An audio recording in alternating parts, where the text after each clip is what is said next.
তো ফ্যামিলি মানে অনেক কষ্ট হচ্ছে, কারণ অনেক দিন থেকে পড়িয়েছে, এখন তো সেই কিছু করতে পারে না। এখন ঢাকা গেছে কাজ করার জন্য, ওখানে যে মনে করেন সে অসুস্থ, ওখান থেকে আবার মেডিকেল আছে না, কি মারামারি করার পরে ওই মেডিকেল ভর্তি করতেছিল। এই মেডিকেল থেকে মনে করো অনেক দিন পরে সংবাদ পাইলে পাওয়ার পর ওখান থেকে ফিরে নিয়ে আসলো। হ্যাঁ, সরকার যদি একটু চাহায় তাহলে একটু মনে করেন অনেক ভালো হবে। মনে করুন লেখাপড়া করছিল ক্লাস 8 থেকে করার পর ঢাকা চলে গিয়েছিল, পালে যায় লেখাপড়া বাদ দিয়ে পালে গেছিল। পালে যাওয়ার পর এরকম অবস্থা হয়েছে। হওয়ার পর মনে করেন মানুষে আমাদেরকে ওইখানকার লোকে খবর দিছিল যে যে আপনার ছেলে অসুস্থ হয়েছে, আপনার ছেলেকে নিয়ে যান। ওখান থেকে এসে দেখি আমরা মানসিক ভারসাম্য হয়ে গেছে। ঢাকায় কেউ কিছু করছিল মনে হয়তো, আমি তো ঢাকায় কি হয়েছে আমি তো ওটা জানি না। সাহায্য চাইলে আমাদের মানে একটু ওর প্রতি দেখলে, সরকার দেখলে আমাদের একটু ভালো হইতো। আমি তার প্রতিবেশী। তো তিনি প্রায় দীর্ঘ 11 বছর থেকে এরকম অসুস্থ হয়ে আছে।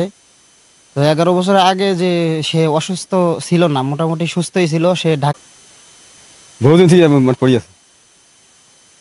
এটা তো মানে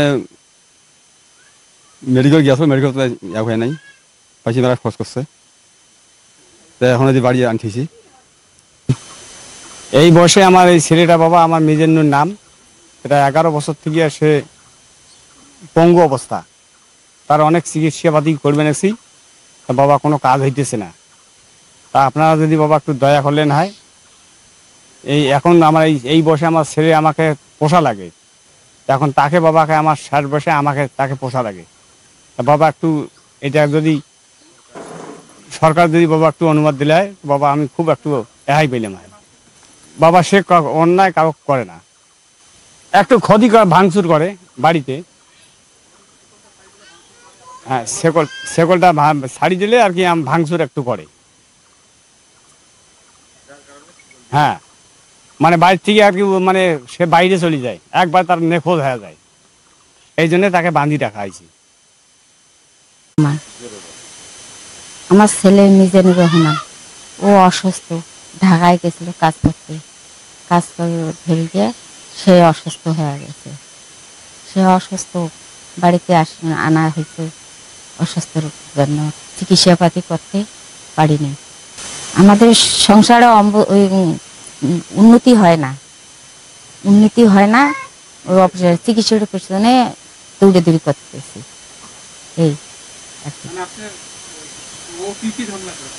ওইতে ভাঙচুর করে, সব ভাঙে, ইয়াও করে, মাসব ডাঙ্গা মারা অত্যাচার করে, মনে করো ভাঙচুর করে, ঘর দোর ভাঙে, হাতে শেকল লাগে থুসি, বেড়ে যায় বাড়ির থেকে, বাসায় থাকে না।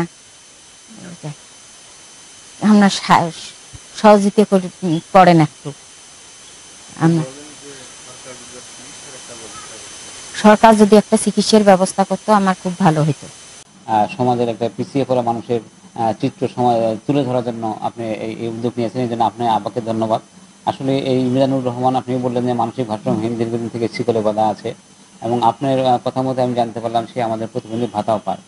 এখন আসলে আমরা আসলে এই শিকলে বাঁধা অবস্থা থেকে কীভাবে মুক্ত করা যায়, এই কারণে যদি তার কোনো চিকিৎসার প্রয়োজন হয়, এটা নিশ্চয়ই চিকিৎসার প্রয়োজন আছে যেহেতু মানসিক ভারসাম্যহীন।